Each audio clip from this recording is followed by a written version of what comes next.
Pozdravljeni! Pred vami je uvodni prispevek v veliko nagrado Shakirja. In kot ponavadi, še preden se bodo aktivnosti na progi začele, si bomo pogledali vse tisto, kar je zanimivega pred to dirko.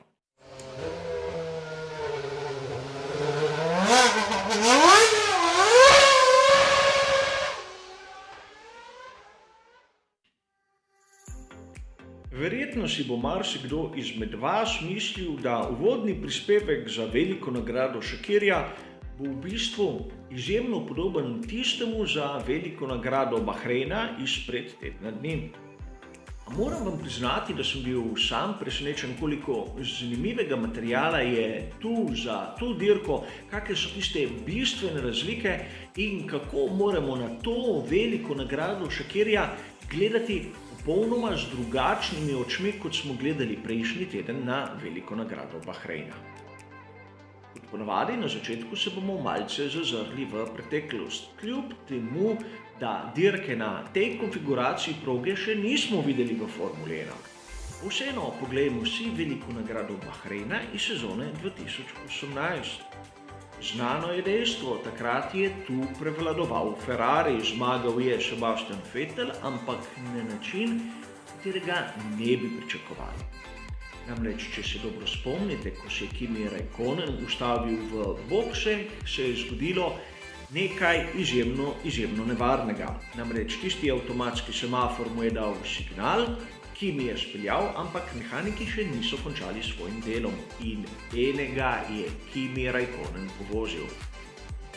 Dobil je kompleksni zlom noge in obležal praktično sredi tistega mesta, kjer so pričakovali, da bodo kolesa zamenjali Sebastianu Vettlu. In Sebastian Vettel je bil dobesedno prisiljen v to, da je dirko končal brez predvidene menjave pnevmatik. In če smo pravzaprav iskreni, uspelo mu je nekaj, kar je bilo na meji mogočega. Namreč, če pogledamo tisto shemo menjav pnevmatik, bomo opazili, da je bil njegov stint 2 kroga daljši od tistega, ki ga je prikazal Valtteri Bottas. Seveda je treba poudariti, da je imel Valtteri Bottas tršo pnevmatiko kot Sebastian Vettel. Rad bi pripomnil, da v sezoni 2018 smo imeli na razpolago tisto znano mavrico Pirellija, zato je treba si vzeti malce več časa za primerjavo tistih in današnjih pnevmatik. To bomo naredili čez kako minuto. Na koncu dirke smo videli brezmejno veselje Sebastiana Vettla, kar lahko razvidimo iz priloženih fotografij. A bistveno je nekaj drugega, če pogledamo povečavo njegove pnevmatike sprednje leve, če smo malce bolj točni, bomo vsi sprevideli, v kakem stanju je bila in kako težko je dosegel Sebastian Vettel zmago takrat, predvsem zaradi svoje fantastične vožnje in dobre lastnosti Ferrarija, da ni obremenjeval pnevmatik.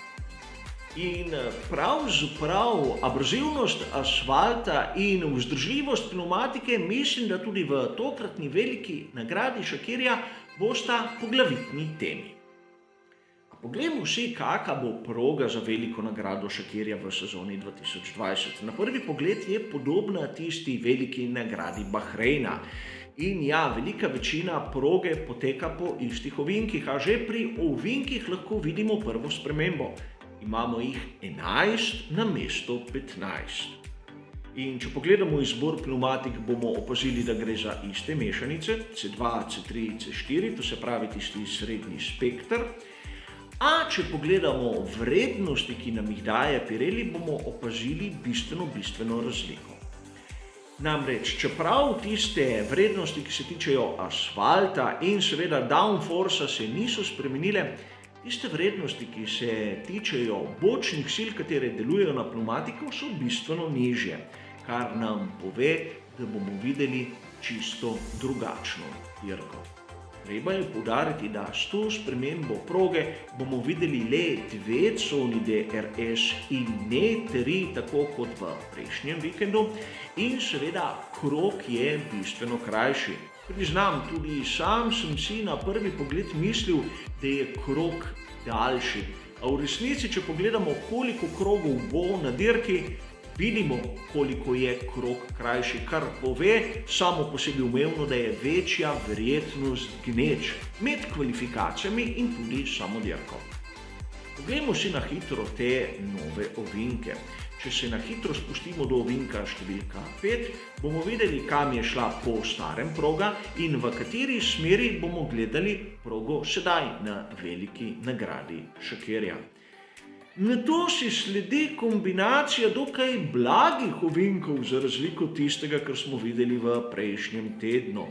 In vidimo, ko se proga vrne nazaj, da v bistvu imamo pred seboj izjemno enostavno postavitev, bistveno bolj dolgočasno, bistveno bolj linearno, glede na tisto, kar smo gledali.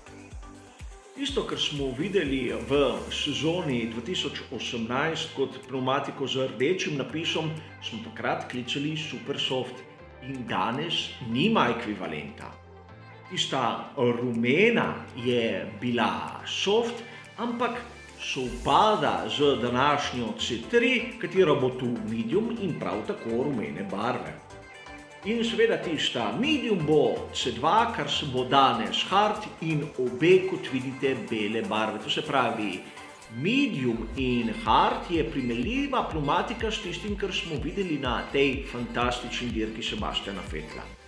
Pnevmatika soft je pa bistveno mehkejša, tako da vas ne bo zmedlo, ukolikor boste gledali barve in se boste spraševali, zakaj bodo vsi bistveno bolj varčni na tisti mehkejši pnevmatiki, ampak to kot zanimivost. Seveda razumeli smo, da bomo morali biti pripravljeni na bistveno drugačno dirko, kjer bo obraba pnevmatik verjetno tisti ključni faktor.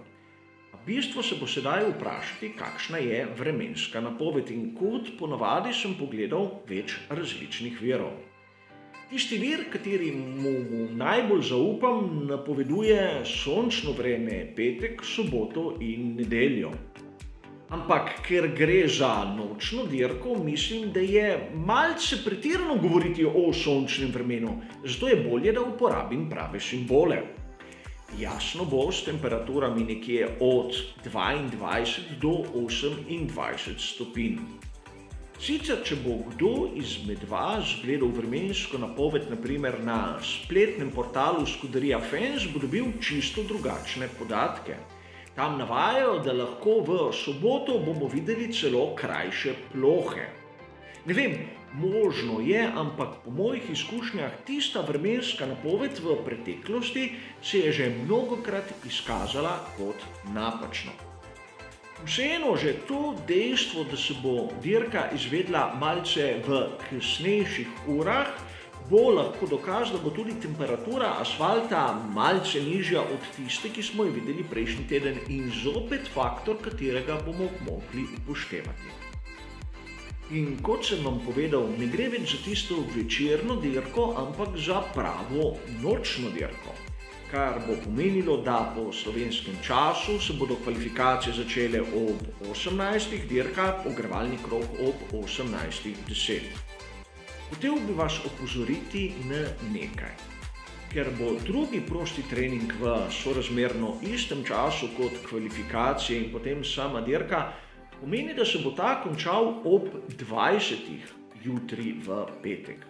To pomeni, da tudi naš običajen prispevek pred kvalifikacijami bo na portalu YouTubea bistveno kasneje kot ponavadi, kajti zavedamo se dejstva, da rabim določen čas, da stvari uredim tako, kot je treba in seveda rabim podatke drugega prostega treninga. Drugače bomo pa šli po tistem normalnem urniku, kot smo že navajeni. Seveda, 15 minut pred začetkom kvalifikacij sem vklopil na Facebooku z tistim rednim komentarjem v živo dogajanja, vabljeni, da se mi pridružite, a to je že sobota, do takrat imamo še prispevek vmes. Za enkrat za uvod mislim, da je to dovolj. Hvala za vašo pozornost in seveda nasvidenje.